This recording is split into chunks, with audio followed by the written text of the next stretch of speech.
today was like devices. So for me, for years, I mean, I've got my Garmin on here, but I got my Oura Ring upstairs. I've also got a Whoop. I think the first thing is just becoming aware. You know, obviously, if you're not tracking it, you have no clue. And, you know, when it comes to the 3 devices, they're obviously not accurate like a Polysom, which is the device they use in the lab to look at sleep. But at least it's good to give you kind of a relative idea compared to itself, like how you're sleeping night to night. So I think that's step one. If people realize there's issues with sleep, like, you know, how long are you sleeping for? Because, you know, if you're in bed for 8 hours, but it takes you an hour to fall asleep, and, you know, you're waking up 4 times a night to go to the bathroom, or if it takes you hours to lay in bed before you fall asleep, all of a sudden you're like, well, I was in bed for 8 hours, but I only slept for 5. Or let's just say half your time in bed is spent at lower levels of sleep. We're not getting the deep and REM sleep that our body needs in order to flourish and just stay healthy.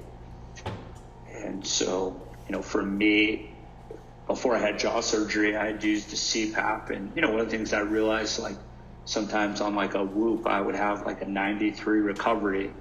And like during allergy season, I might see that on my CPAP, I had like 7 events an hour, and I wake up the next day and like, regardless of the Whoop said, like, I know from having 7 events an hour on a CPAP, like my sleep wasn't good and my recovery sure as hell wasn't 94%. So, you know, taking what those devices tell us with a grain of salt, I think it's more so, it's like using the same scale every day. You know, it might not be exact, but it's going to give you a relative idea, and now you have something to start to look at. But I think taking a look at how long you're in bed every night, how long you're actually sleeping, and then as I have on here, you know, you're basically, a lot of these devices will show you your lower levels of sleep, and then your deep and your REM sleep. So optimally, we want to get like 8 hours of sleep. And if you think from a percentage standpoint, I want to get about 22 to 24% of my total sleep should come from deep sleep, and then 20% from REM sleep.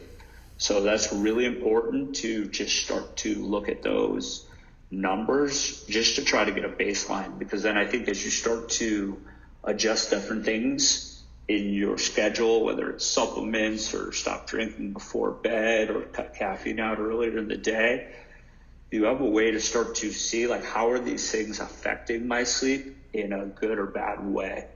Kind of side note, during COVID, a bunch of PGA golfers were all given Whoops for a year. And it was interesting to hear guys that didn't have them and they started wearing them. And just like different stuff that they became aware of them was pretty interesting. You know, even guys saying like, you know, if I had a glass of wine before bed, I was fine. But if I had a second glass, like, how much that robbed them of, let's say, their REM sleep, and like it was noticeable.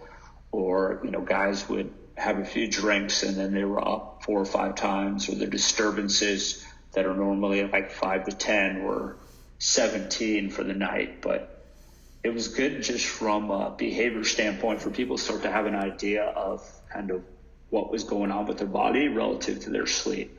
So first and foremost, regardless of what device you choose, based on the technology, I think the Oura Ring probably the best based on the green light technology for actually looking at sleep. But then I feel like the Oura Ring for lifting wasn't very functional. So that's where like the Garmin or the Whoop was good. So kind of depending on what works for you budget wise.